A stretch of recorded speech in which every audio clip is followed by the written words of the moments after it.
सर्वांना नमस्कार। भारतीय संस्कृतीतल्या काही परंपरा या वैशिष्ट्यपूर्ण असतात।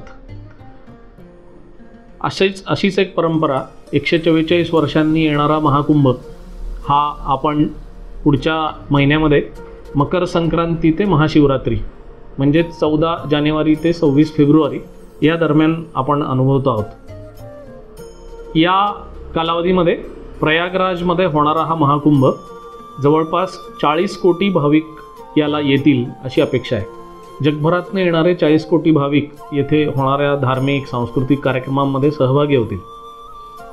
हे सर्व होत असताना एवढ्या मोठ्या प्रमाणावर भाविक येणार म्हणजे स्वाभाविकपणे वैशिष्ट्यपूर्ण आणि नियोजन एकदम व्यवस्था चोख हवी आणि म्हणूनच आपण त्यातला एक प्रयत्न असा करतोय की हा जे एकत्र येणारा महाकुंभ आहे हा पर्यावरणपूरक व्हावा म्हणून पॉलिथिन म्हणजेच प्लॅस्टिकची थैली आणि यूज अँड थ्रो प्लॅस्टिकची थाळी ही वापरू नये, टाळावी म्हणून प्रयत्न करणार आहोत। याच्यासाठी आपण देशभरातनं एक संकल्प केला आहे की प्रत्येक घरातनं एक थाळी आणि एक थैली ही प्रयागराजच्या कुंभामध्ये पोहोचेल।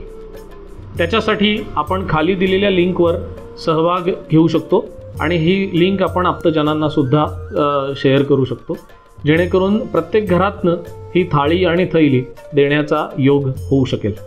आपल्याला ह्या ठिकाणी प्रत्यक्ष जरी जाता आलं नाही तरी सुद्धा आपण अप्रत्यक्षरित्या थाळी आणि थैलीमार्फत पोचू शकतो।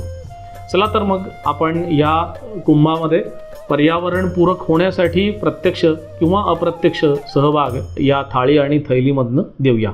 धन्यवाद। भारत माता की जय।